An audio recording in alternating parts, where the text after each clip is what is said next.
Boa noite a todos. Que bom ver vocês aqui. Estou achando um pouco distante. Se vocês quiserem chegar um pouquinho mais para frente, vai ser bem melhor. Bom, hoje se inicia uma série de estudos, né? É uma iniciativa da igreja, ter as quintas-feiras com esse espaço para a gente produzir algum tipo de estudo na igreja. Então, nós vamos iniciar a série de estudos agora com esse estudo sobre colunas da fé reformada. Outras quintas-feiras teremos outros cursos, vai ser colocado na igreja, né, disponibilizado a comunicação para que você saiba que período vai ter os cursos. Então, a ideia é que as quintas-feiras possamos fazer isso de maneira intercalada, uma série de estudos bíblicos para a nossa edificação, para o nosso crescimento, para cada vez mais conhecermos a palavra do Senhor, cada vez mais sermos preparados para sermos mais próximos à imagem e semelhança do Senhor Jesus Cristo. Hoje nós vamos iniciar então essa série de estudos, são 5 quinta-feiras, onde vamos estudar algumas doutrinas importantes para o nosso crescimento espiritual, que nós trabalhamos com o tema de colunas da fé reformada. Então, vamos trabalhar hoje a depravação total, o primeiro estudo, mas teremos a eleição incondicional, falaremos sobre expiação ilimitada, falaremos sobre graça irresistível e a perseverança dos santos. A Lu está passando um papel para que você possa colocar o seu nome, seu e-mail, e aí através disso a gente pode enviar também material em PDF para você, tá certo? E a irmã Rita também gosta de saber quem é que está vindo nas quintas-feiras, para a gente ter um controle, né? A gente ter uma ideia, de repente você faltou, mas a gente pode mandar por um e-mail para você, tá certo? Então, vamos começar orando? Senhor Deus, obrigado por essa oportunidade de estarmos na Tua casa, de nos reunirmos com o propósito de estudarmos a Tua palavra, de aprendermos cada vez mais a respeito da Tua verdade exposta nas Escrituras. E te pedimos, Senhor, que nessa noite sejam alguns minutos muito produtivo para o nosso entendimento a respeito das verdades bíblicas, para que possamos crescer no Teu conhecimento e na graça do Senhor. E te pedimos então, Senhor, que Tu me uses e uses meus irmãos nesse propósito, nós enxergarmos na palavra do Senhor tudo aquilo que o Senhor tem preparado para nós, para o nosso crescimento, para nós vivermos segundo a Tua vontade. É o que te pedimos e o que nós queremos colocar ao Senhor hoje. No nome de Jesus nós oramos. Amém. Queridos, eu quero falar inicialmente da minha intenção. Não é a minha intenção falar hoje, iniciar com um histórico sobre os 5 pontos, né, que nós vamos falar, que são 5 pontos também do calvinismo, mas eu não queria trabalhar com esse ensejo, mas pensar que esses 5 pontos, biblicamente, são alicerces para a nossa fé cristã, uma fé reformada.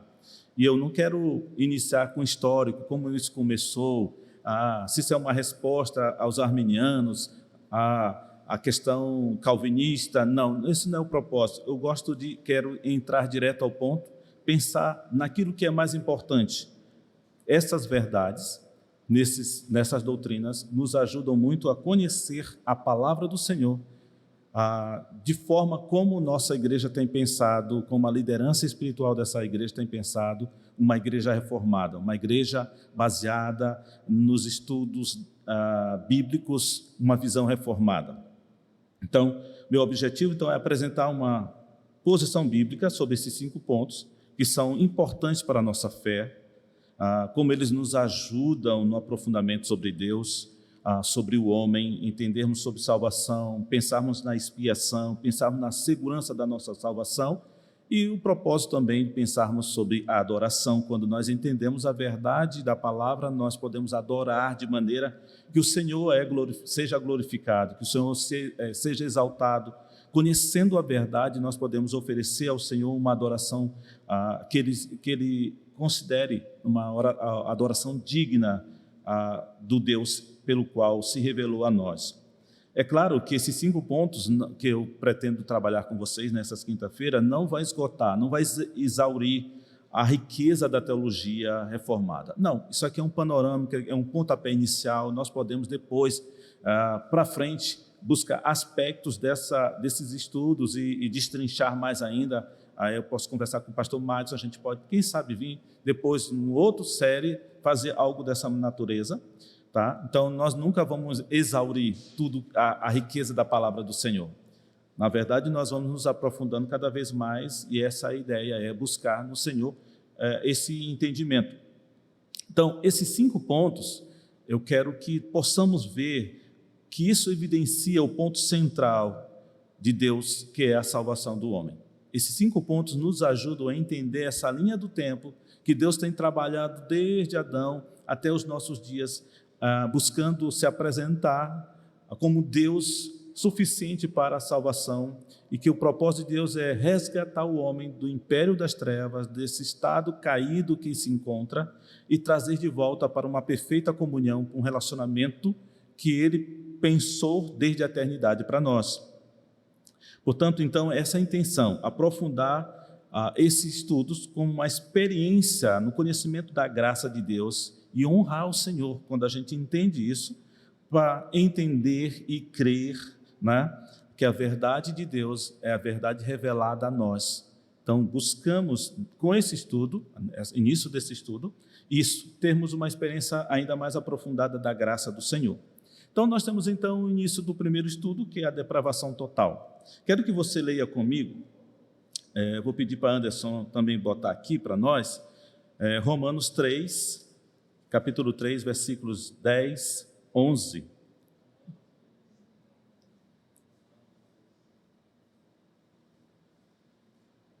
Romanos capítulo 3, versos 10, 11, e depois você pula para o 23, tá?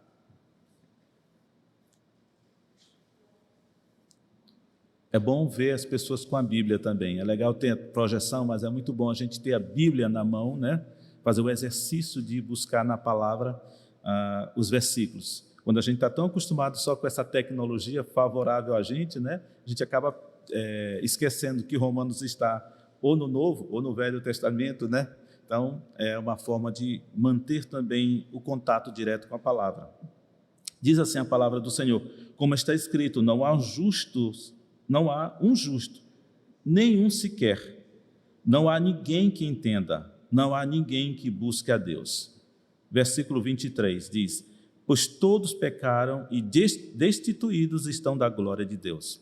Bom, pensar em depravação total é pensar nesse estado em que todos pecaram, que não há justiça em nós mesmos, não há nenhum que possa dizer, não, eu sou justo diante de Deus, mas todos nós pecamos e todos fomos destituídos da glória de Deus. Essa semana eu perguntei, mamãe, quando eu falo para a senhora sobre a expressão depravação, qual o sentido que vem na sua mente, né? Aí ela respondeu que geralmente vem a todo mundo, né? A depravação está muito ligado a esse estado em que uma pessoa tem de conduta moral, algo ligado à própria degradação moral, da perversão, da indecência, né, do homem, né? Parece à primeira vista que a depravação total pode levar muitos a pensar que isso está relacionado a esse nível de pessoa, nível moral muito baixo, né? Que todas as atitudes sejam sujas no contexto de um comportamento moral depravado ante as pessoas da sociedade, que essa pessoa não consegue se controlar, que não pode se esperar nada de bom ou de uma conduta desse tipo, dessa pessoa que seja respeitosa, ou mesmo que ela não produza na sua maneira de agir, na sua maneira de viver, nada de bom. Ela tem uma postura de uma degradação, e isso se reflete no seu comportamento para com todas as pessoas. Depravação total, meus queridos, quando nós estamos falando de maneira teologicamente, que esse é o propósito que nós queremos para hoje, pensar teologicamente o que significa depravação total, refere-se à condição natural do homem, que é desprovido da graça de Deus, que é capaz de transformá-lo em uma pessoa que busca a santidade de Deus. Então, depravação total, teologicamente está falando, é o ser humano, é o homem natural, que está desprovido da graça do Senhor. porque a graça do Senhor é aquele que é capaz de transformar o homem do seu estado natural pecaminoso, preso em seus delitos e pecados, como a palavra de Deus nos fala, em transformar em um ser que busca o Senhor, que queira andar em novidade de vida, que busca a santidade, que queira exaltar e glorificar a Deus. Portanto, depravação total não é que o homem só faz coisas más, né? Que ele não consiga fazer algo que a sociedade já condicionou como uma coisa boa, né? Não, a restrição desses atos maus dele não é movida pela sua condição de submissão a Deus. Então, mesmo que seu ato mais nobre, é mau aos olhos de Deus. Significa, então, que a pessoa, que o homem natural, que vive essa depravação total, ele, ainda que ele possa produzir algum gesto nobre, alguma atitude que seja respeitosa, alguma coisa que seja boa, ela ainda é má diante dos olhos do Senhor. Toda virtude humana é depravada se não procede de um coração de amor ao Pai Celestial, embora o comportamento se conforme às normas bíblicas. É interessante isso, né? Pensar que todo comportamento humano, vamos pensar no homem natural, o homem desprovido da graça de Deus, ainda que ele faça alguma coisa em conformidade até com as próprias normas bíblicas, esse ato ainda é um ato mau, não, porque ele não exalta a Cristo, ele não glorifica a Deus, não foi produzido por um coração transformado.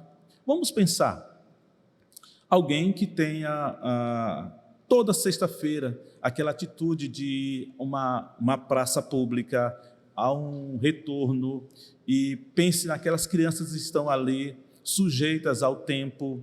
Então leve roupa, leve comida, quem sabe algumas pessoas em retornos distribuem sopa, comida para aquelas pessoas desabrigadas. Ainda assim, a sociedade considera isso como um ato bom, né? Como um ato nobre.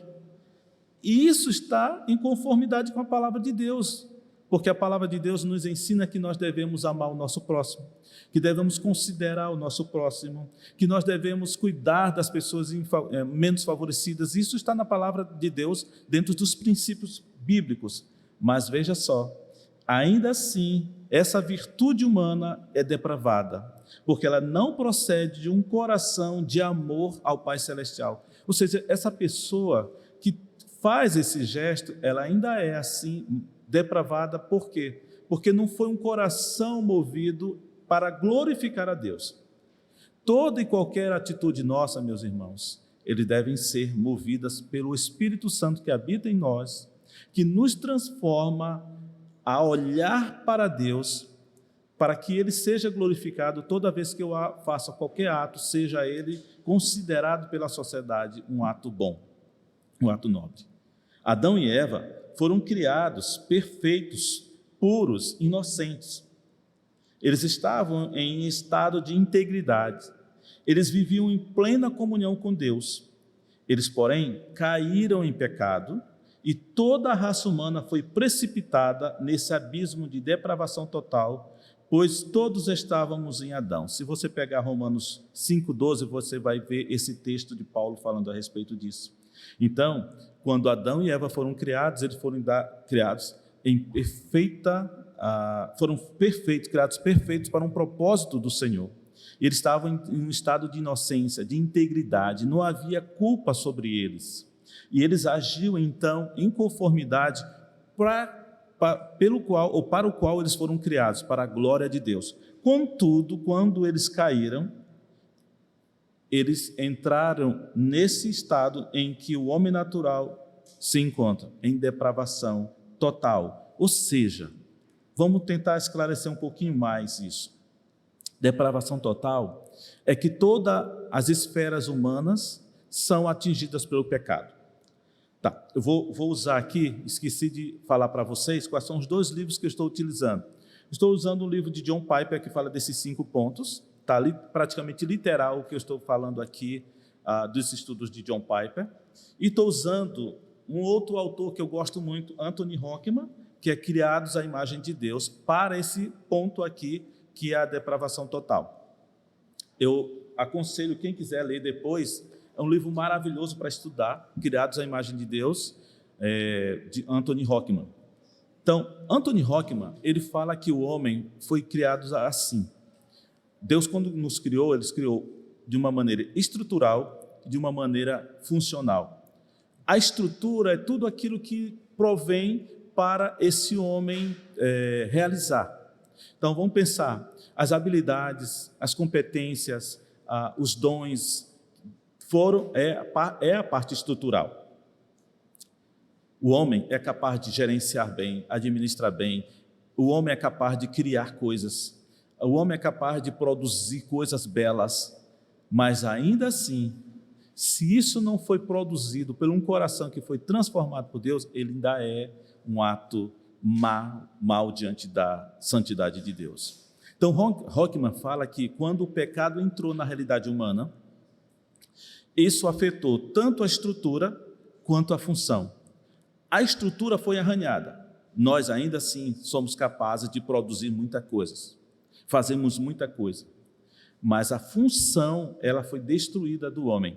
O homem não faz mais obras belas na pintura, na música, na administração, no cuidado do outro, para que Deus seja glorificado. Não, ele faz para a sua própria glória. Então você percebe que a função ela não existe mais. Todo e qualquer ato nosso deveria ser para a glória de Deus.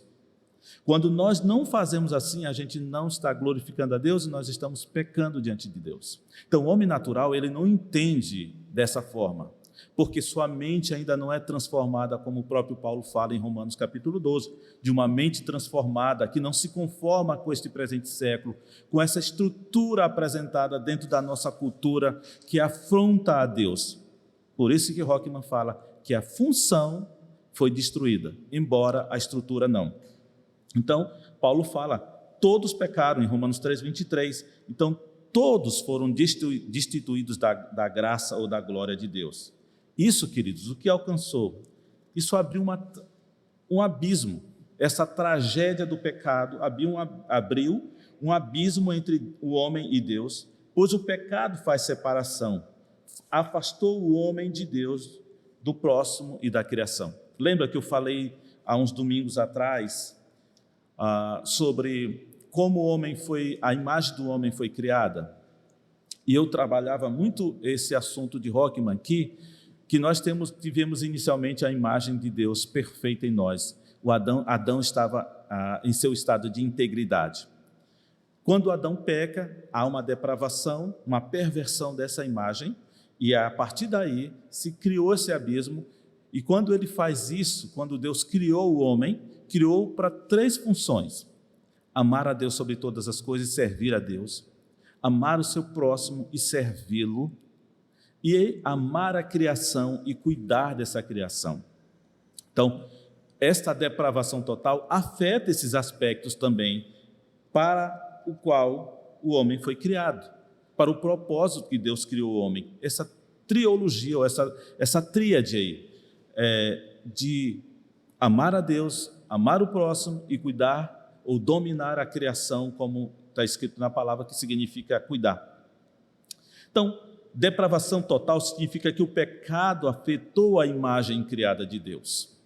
Então, a imagem é tudo aquilo que Deus nos proporcionou viver para o seu propósito, segundo a sua imagem e semelhança. Então, pensando nisso, o homem foi criado para adorar a Deus, mas agora o homem caído, em vez de adorar o verdadeiro Deus, adora ídolos. Isso desde lá do primórdio até os nossos dias. O homem de hoje talvez não faça tanto imagens de escultura, como foi muito no início dos tempos. Mas nos nossos dias de hoje, os homens têm a casa como seu ídolo, têm a mulher como ídolo, têm o homem como ídolo, têm o dinheiro como ídolo, têm posição na sociedade como ídolo, dinheiro como ídolo. Então, ele faz para si alguma coisa que substitui a devoção que ele deveria ter para com Deus. Então, esse homem natural, homem depravado, ele não adora a Deus como o propósito que ele foi criado, Agora ele faz para si ídolos que substituem o Criador. Em vez de viver em obediência a Deus, ele agora é um homem em rebeldia, em estado de rebeldia, vivendo em desafio a Deus e às leis de Deus. O homem natural afronta a todo instante a Deus. Ele não obedece. Queridos, a gente vê a nossa cultura como nós estamos dias. E quando eu penso nisso, eu penso numa sexta-feira, amanhã, lá no Reviver. Vá no Reviver, não, melhor não ir, mas pense no Reviver, 11h30 da noite. 11h30 já até é tarde, pode começar desde as 7 horas da noite. É um verdadeiro inferninho lá. E eu penso, quando penso nessa condição do homem, me vem muito essa imagem do Reviver. Eu trago sempre essa imagem porque uns amigos meus, há uns anos atrás, vieram aqui, aí eu levei então, eles disseram, quero conhecer o centro da cidade, eu quero conhecer o Reviver. Aí fomos à noite lá. Eu fiquei, horrorizado com aquilo. Porque quase eu não ia no centro lá. Quando eu vi aquilo dali, meu Deus do céu, o inferno está bem aqui mesmo. Né? Então é o estado do homem natural, em depravação completa. Então é um estado de rebeldia. É o homem desafiando o tempo todo a Deus. Se você perceber nas nossas músicas, na nossa cultura, é isso. Eu não sei, vocês acompanharam a Olimpíadas. Aquela garota que venceu 2 medalhas, né, na ginástica, né, Rebeca, no solo ela usou uma música, baile de funk, não foi? Alguém teve aqui a curiosidade de ver a letra dessa música? Alguém teve aqui? Deixa eu ver, alguém levanta a mão. Baile da favela, né? Baile da favela. Isso, a irmã está ligada, viu? Ela ouviu, baile da favela. Mas não viu a letra, né, minha irmã? Pois bem, eu tive a curiosidade de ler a letra por causa de um post que eu vi de um cristão em relação a isso. Diz que essa garota vem de uma família cristã. Queridos, aquela letra é horrível da música. Terrível. Como pode? Percebe que a ingenuidade muitas vezes que passa pela cabeça de uma pessoa por não conhecer as verdades eternas do reino, por não conhecer essas doutrinas, de que saber que o homem afronta a Deus. Se ela tivesse o conhecimento, ela jamais colocaria, ou os pais tivessem maturidade espiritual, jamais colocaria aquela música como base para a apresentação dela no solo. Ter escolhido uma música instrumental, outra, mas não ter colocado essa. Sabe, a nossa cultura dos nossos dias exaltam isso, a degradação humana. O que nós vemos na nossa sociedade, o homem afrontando em relação ao modelo familiar, não é nada mais do que o homem em confronto a Deus, em rebeldia a Deus. O homem foi dotado, então, dessas habilidades que eu havia falado, com o propósito da comunhão, né, e cuidar do próximo. Após a queda, passou a usar esses dons de modo contrário à vontade de Deus. Então, em vez de usar isso como uma maneira ou ferramenta para cuidar do próximo, pensar no próximo, auxiliar o próximo, não, o que ele faz? Ele escraviza o próximo. Ele faz o quê? Domina o seu semelhante. Ele é má em sua conduta. Uma vez, eu conversando com uma pessoa nos Estados Unidos, numa dessas viagens da Querus, e ele disse assim, rapaz, o brasileiro é pior do que o americano quando nós chegamos aqui. A gente espera então que o nosso irmão, né, nos dê a mão lá, nos ajudando nos primeiros trabalhos. Sabe o que ele faz? Ele quase que nos escraviza, porque em vez de ele nos ajudar, ele se beneficia da nossa ingenuidade. Nós, quando chegamos aqui, ele bota para trabalhar no emprego e ele fica ganhando em cima da gente. Isso é um resultado do homem em estado de depravação, sabe? Ele não produz qualquer benefício ao próximo, não, ele usa as suas habilidades para manipular, para dominar, para escravizar o seu próximo. Então é um propósito egoísta. No coração de um homem depravado, o egoísmo se apresenta de maneira imensa, ocupa espaço. Porque ao contrário, o homem que é transformado pelo Evangelho, o nosso ego é detonado pelo Evangelho. Ele é moído. O Evangelho nos leva a cair, porque nós queremos, por natureza, nos exaltar. O homem que afronta a Deus, ele está em constante pé de guerra com Deus, querendo ter essa posição que é de Deus. E a palavra de Deus diz que Deus não compartilha a sua glória, ele não negocia a sua glória. Terceiro aspecto aí, o homem recebera uma ordem de cuidar do que Deus havia criado. Em vez de dominar em obediência a Deus, o homem agora usa a terra e seus recursos para seus próprios interesses. E em seu propósito é egoísta. Então, esse dominar é cuidar, tá? Esquecendo-se que o exercício de dominar, cuidar, é um ato de glorificar a Deus. A nossa natureza, o nosso planeta está dessa situação que a gente vê a cada dia, por causa que o homem, ao pecar, ele também não exerce a terceira função dele, que é cuidar daquilo que Deus deixou como a ordenança para ele, dominar a terra, que é cuidar da terra. Percebe que o homem em depravação total, ele é, de fato, um homem sem condição de se achegar a Deus, porque ele está em plena desobediência a Deus. A depravação é a nossa condição de rebelião em relação a Deus, ao próximo e em relação à natureza. Então, essa depravação total é o que a gente no início nós falamos. Quando nós estamos desprovidos da graça de Deus, nós não entendemos o propósito dele. Como o homem natural, ele foi afetado na sua estrutura e na sua função. Por isso que isso se apresenta na nossa sociedade. Por isso que a igreja tem um papel muito importante, levar a palavra de Deus para que esse homem possa entender o que ele faz. Queridos, muitos não sabem que estão fazendo isso. Se você disser, olha, você está em pé de guerra com Deus, você é rebelde a Deus, rapaz, ele vai te chamar de louco. Mas como? Não, inclusive eu faço até minhas boas ações. Uma vez por mês eu vou na praça tal, eu distribuo cesta básica. Ele nunca vai entender que isso ainda assim é um ato de rebelião, porque não foi criado, não foi feito a partir de um coração transformado. Não tem um propósito de exaltar a Deus.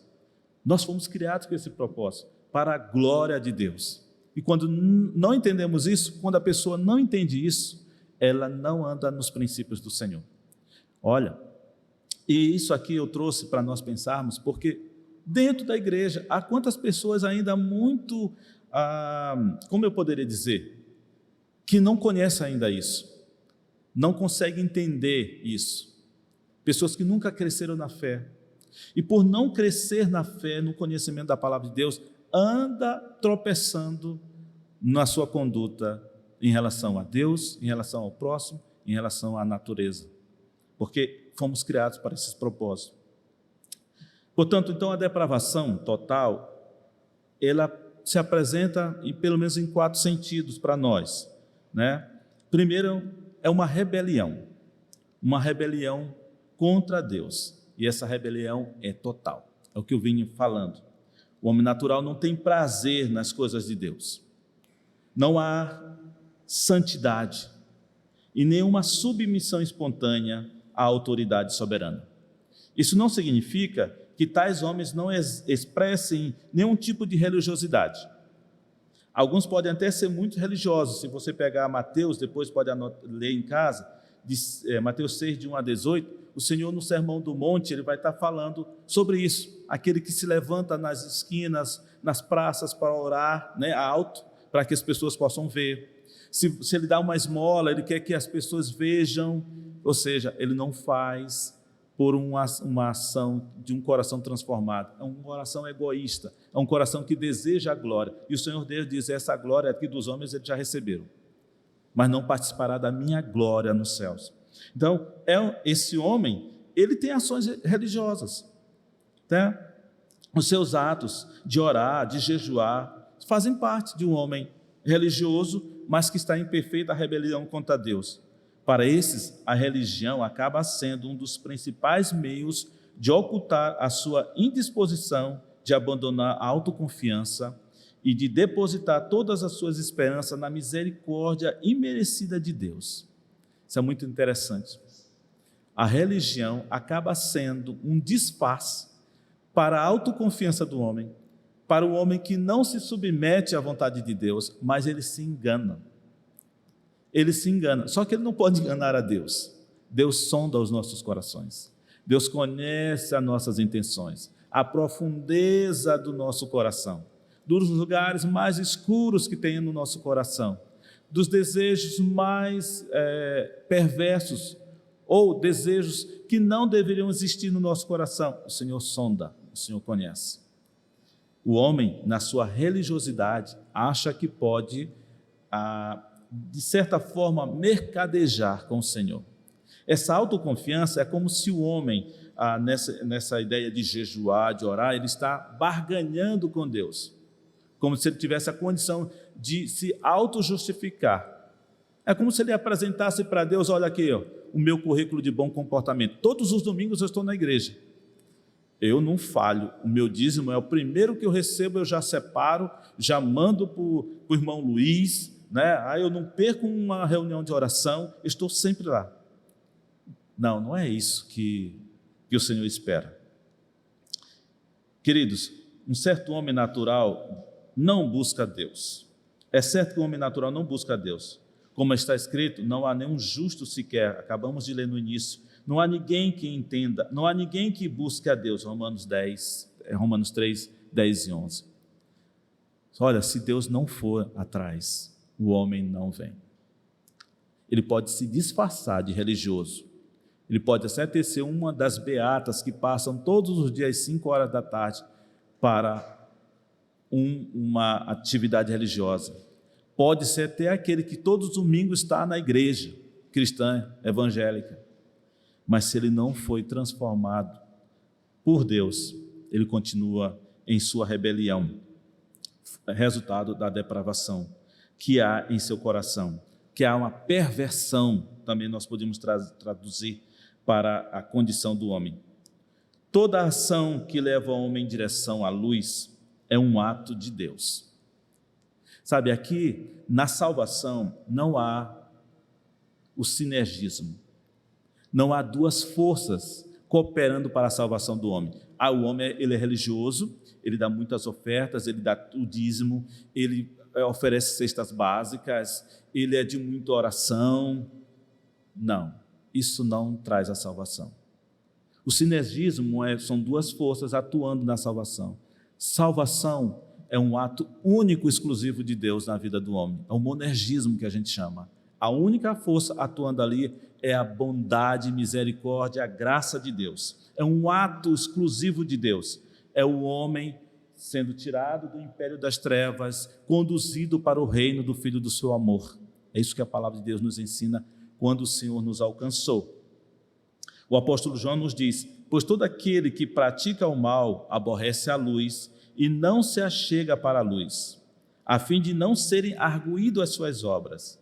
Quem pratica a verdade aproxima-se da luz, a fim de que as suas obras sejam manifestas, porque feitas em Deus. Então o homem natural ele não deseja estar perto da luz, porque a luz vai revelar quem ele é, suas obras más, né? O homem perdido em seus pecados, ele deseja os lugares escuros, porque ele sente vergonha das suas próprias práticas. Mas o homem que foi alcançado pela graça, ele deseja estar próximo à luz, como um inseto, né, que se aproxima de uma lâmpada. Assim é todo aquele que um dia teve a experiência de ser resgatado do império das trevas pela misericórdia de Deus. Fomos atraídos pela graça de Deus, que vamos estudar depois, a graça irresistível. O homem, quando é chamado por Deus, ele não consegue fazer uma resistência a isso. Sem essa obra graciosa de Deus, o homem natural não se chegará, pois o homem sem Deus odeia a luz de Deus, para que suas obras mais não sejam expostas. Isso é uma rebelião, queridos. Isso é uma rebelião, isso é a depravação total. Segundo ponto, dentro dessa rebelião, é uma rebelião total. Tudo que o homem faz é pecado. Tudo que o homem pratica é pecado. Romanos 14, 23, Paulo diz o seguinte: tudo que não provém de fé é pecado. Tudo que não vem da fé é pecado. Então, tudo que o homem que não tem a graça imerecida de Deus faz é fruto dessa rebelião que não honra a Deus, que não glorifica a Deus, mas, pelo contrário, age em função dessa própria rebelião. Então, o homem salvo pela graça, nos diz a palavra de Deus, é mediante a fé. Queridos, nós vivemos, nós agimos mediante a fé em Cristo. Nós só existimos porque um dia o Senhor produziu em nossos corações fé para reconhecer os nossos pecados, para agir em obediência ao seu chamado, para reconhecer que nós não merecemos nada, que somos pecadores. Então, o homem que não age por fé, tudo que ele realiza é pecado. Então, irmão Carvalho, quando chega um homem lá no seu comércio, e ele diz assim: ô Carvalho, eu vim aqui comprar umas 20 cestas básicas, para ter umas famílias que eu descobri que está passando necessidade, então vou levar para essas pessoas. Quanto é que sai 20 cestas básicas? Aí o Senhor diz: é tanto. Mas olha, tu comprou 20, eu vou te dar 2 também para que tu leve. Irmão, se aquele homem for natural, todo o gesto dele não valerá em nada. Mas o seu, por fé, vale. Nós não produzimos obras para a salvação, mas porque nós fomos salvos é que nós produzimos as boas obras. As obras só farão sentido para um homem se ele for um dia resgatado do império das trevas, se ele um dia ele passou pelo novo nascimento. Se não, Santo Agostinho diz que essas obras aí são vícios esplêndidos. As virtudes, por mais nobres que sejam, como desse homem que eu estou dando exemplo, ele não fará sentido nenhum para Deus. Será uma atitude má, de rebeldia contra Deus. Sabe por quê? Porque ele busca nessas 20 cestas a glória para si. E o nosso coração é um coração, pense num bichinho que é tendencioso para se vangloriar. Não é verdade? É verdade, irmãos. Às vezes a gente faz esse ato, e olha que nós já temos um coração transformado. Mas se a gente faz um ato desse, rapaz, se a gente não estiver pedindo para Deus controlar o nosso ego, a gente vai achar que nós estamos fazendo uma coisa boa. Então, parece que o nosso coração ainda fica flertando, né, com essas atitudes que não glorificam ao Pai. Mas porque nós temos o Espírito Santo, ele nos ajuda. Freia a tua bola aí, segura a tua bola, não é para isso. Tu não fizeste isso com esse propósito. Tu fizeste para glorificar a Deus. Ora, eu e Madison, que somos da música, se tiver mais alguém aqui, quantas vezes eu fui tocar com Querusso, eu digo para vocês, quando estava em cima, que vi aquela quantidade de pessoas, eu estava ali orando, dizendo: Deus, segura a minha bola, porque estou querendo ficar vaidoso aqui, estou tocando para as pessoas. Aí o Espírito Santo diz: não, glorifica a Deus. Então, o nosso coração tem essa tendência, né? Lembrando que tais homens agem dentro da conformidade exterior, que é estabelecida pela ordem natural, contudo, não se conformam com a vontade perfeita de Deus, que todas as coisas devem ser feitas em amor e por fé, né? Esses homens naturais que estão nessa rebelião, dentro dessa depravação, ainda que ele esteja agindo de forma conformidade com o exterior, ou seja, ele não é um bandido, ele não é alguém que está infringindo nenhuma lei. Não, até a gente deu situação aqui, né? Dissemos algumas situações que ele está fazendo até coisas que a própria sociedade está dizendo que é muito boa, age então conforme com o exterior. Mas se no seu interior ele não está agindo por fé, não está valendo nada, não está servindo para nada. Ainda que muitos atos que exteriormente possam ser bons, procedam de corações sem a falta de fé que exalta a Cristo, e consequentemente sem amor e sem o agrado de Deus, são atos pecaminosos. É interessante nessa doutrina da depravação total, como ela nos coloca, como coloca o homem lá embaixo mesmo, na realidade dele. Por mais que ele pense que esteja fazendo alguma coisa, ainda assim esses atos nobres são pecaminosos diante de Deus. Muitas coisas o homem natural é capaz de fazer, mas isso não passa a ser de reflexo da imagem criada de Deus. São requisitos dessa imagem que Deus criou no homem, né? Alguns atos são feitos a serviço de Deus, se estiverem dentro de uma condição autojustificadora do homem, se tornam pecaminosos. Ou seja, muitas pessoas foram para o inferno achando que estavam fazendo coisas boas, pensando na salvação, na sua autojustificação. Ou seja, acham que são bons, que são justos, que procedem fazendo coisas boas. Mas diante de Deus, ele vai dizer, não vos conheço. Mas eu fiz isso, fiz aquilo, não conheço. Não fizeram com o propósito de glorificar a mim, né? Isso é um homem em estado de depravação.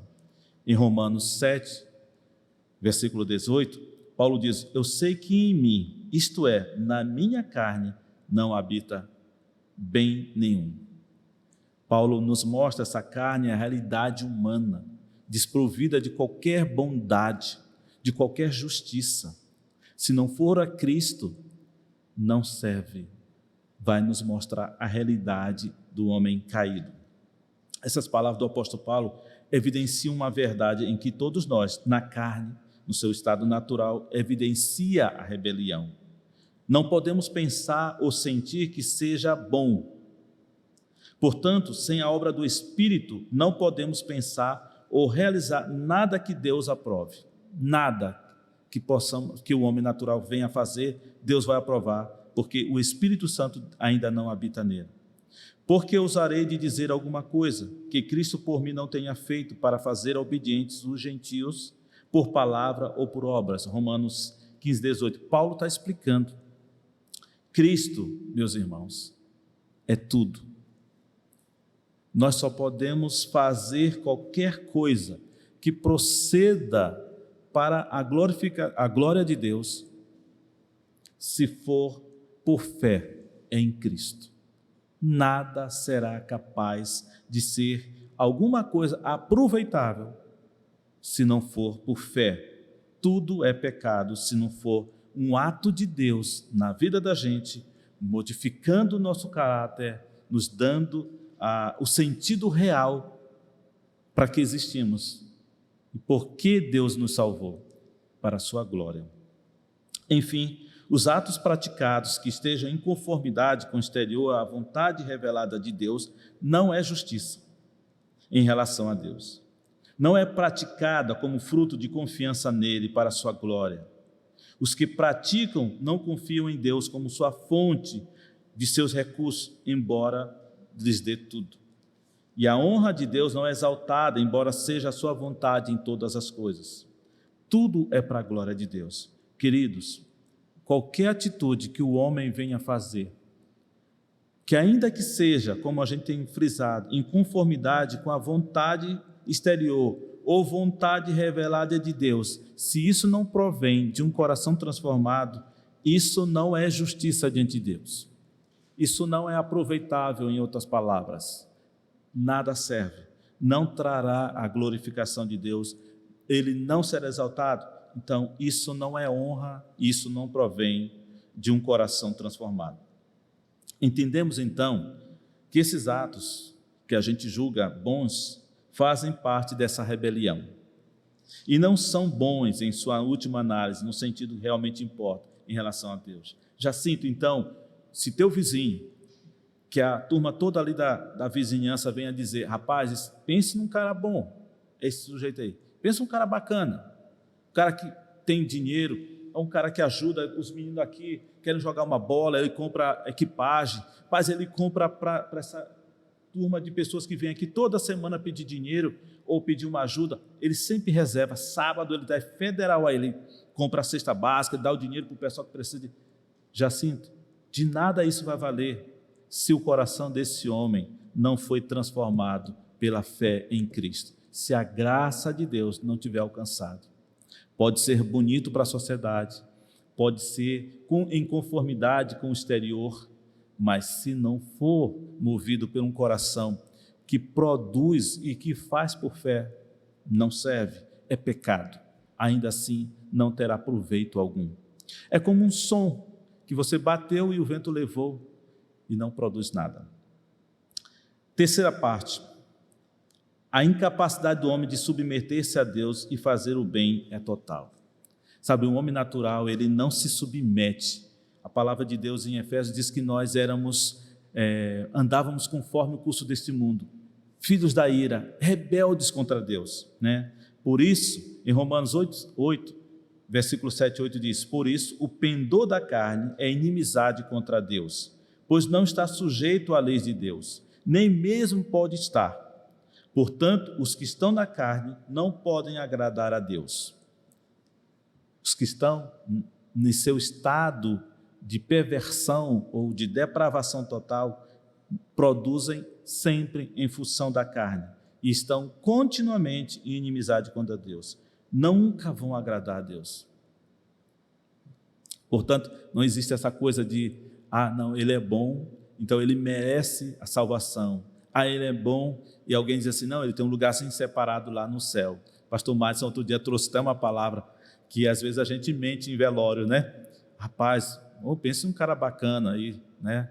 Aí tem um lugarzinho no céu. Não, meu irmão, não tem lugar no céu. Se ele não confessou a Cristo como Senhor da sua vida, a gente tem que dizer, não, vamos orar pela família, né? Esses precisam conhecer a Deus. E esquece aquele ali que está ali, porque ali não tem mais jeito. Eles, por mais que ele tenha sido um homem conforme a sociedade, bom, e tenha feito tudo em conformidade com o que é exterior, mas se ele não produz na vida da vida dele por fé, ele foi um homem que morreu em pecados e delitos, e é um homem depravado.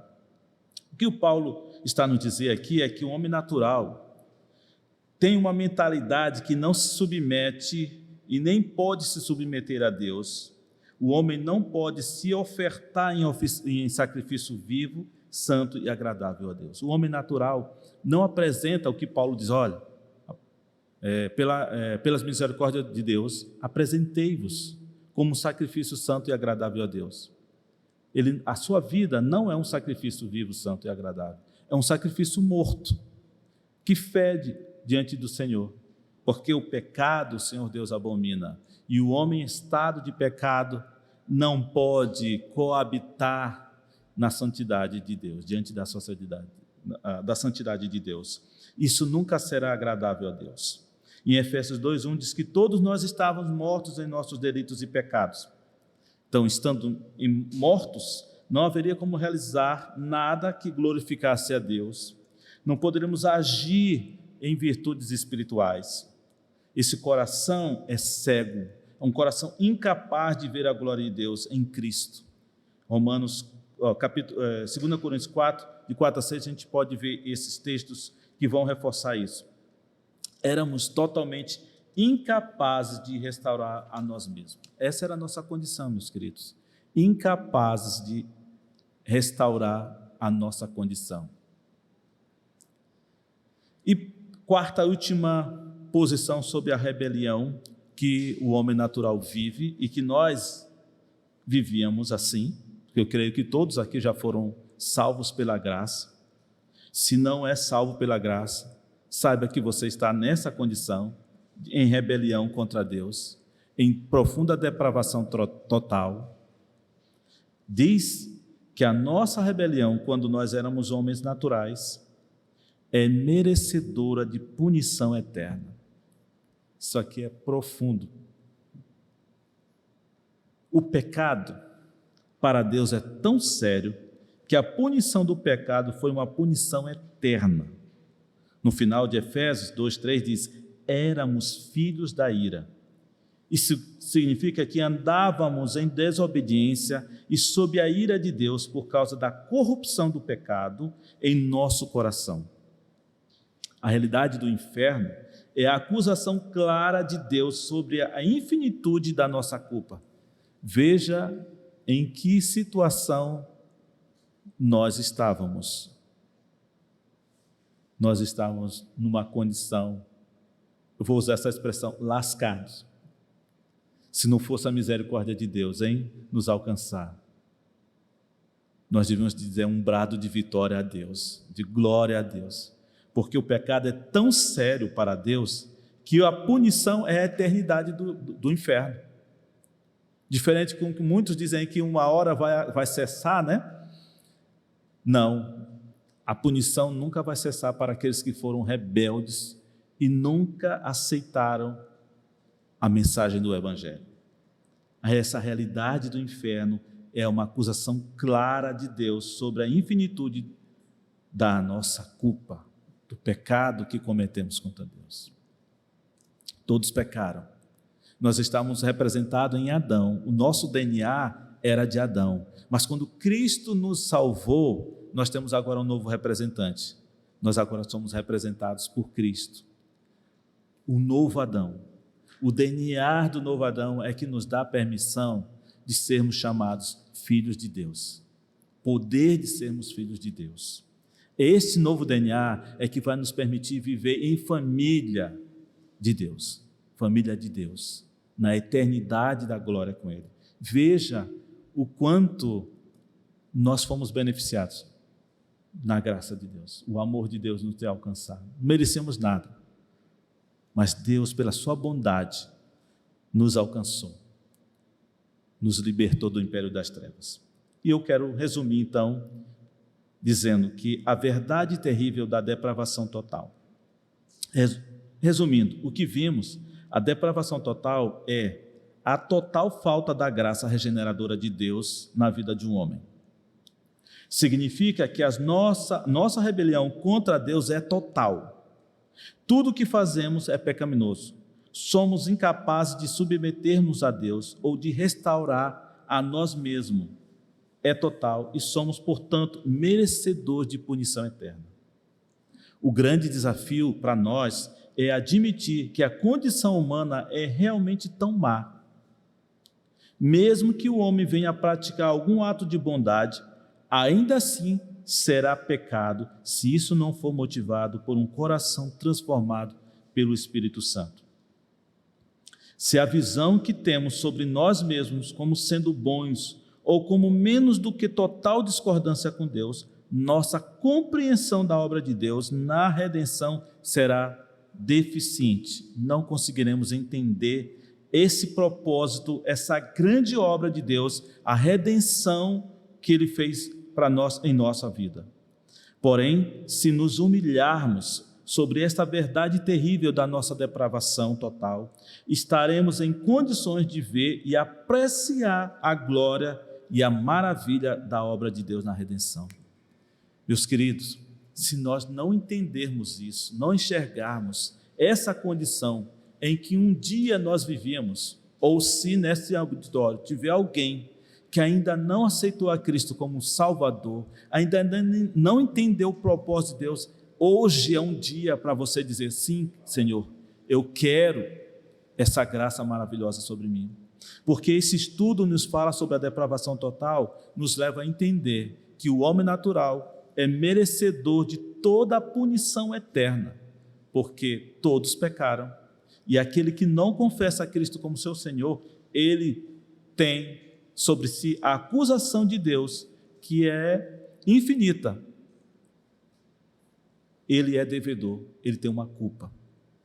Vejam como esse estudo é tão profundo para nós, pensarmos nessa condição de rebeldia em que nós nos encontrávamos, né? A depravação total nos leva a entender isso, que o pecado afetou o homem, que ele não é mais capaz de fazer o que Adão, no seu estado de perfeição, de inocência, no seu estado de integridade, fazia. Glorificava a Deus, tinha condições de entender a vontade de Deus, mas quando o pecado entrou na realidade humana, o homem se tornou incapaz de entender a vontade de Deus, a não ser que pela graça maravilhosa o Espírito Santo o conduza a entender a obra de Cristo na cruz para a salvação da sua vida. Eu espero que tenha contribuído para nós, nessa noite, conhecermos um pouquinho dessa doutrina chamada depravação total. Se alguém tiver a dúvida, vamos aproveitar que o pastor Matos está aqui e ele responde. Alguma observação? Alguém quer fazer uma observação?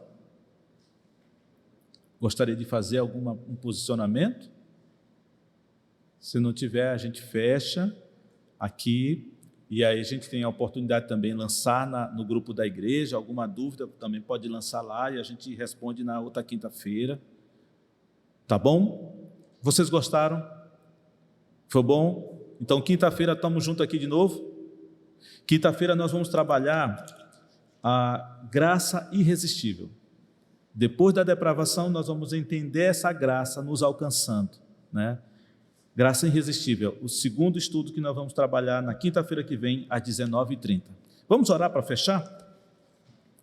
Pai querido, muito obrigado pela palavra do Senhor aos nossos corações nessa noite. Entender que nós não merecemos nada, nós estávamos em pé de guerra com o Senhor, em nossa rebelião, porque nós éramos, por natureza, pecaminosos, porque um dia nós também pecamos e nos afastamos do Senhor, e a culpa estava sobre nós.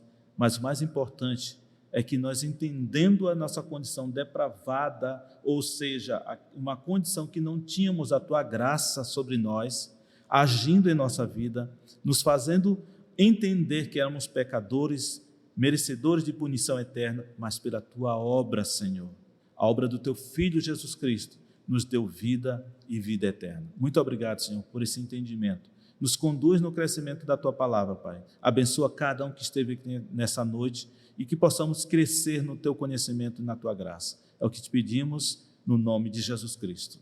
Amém.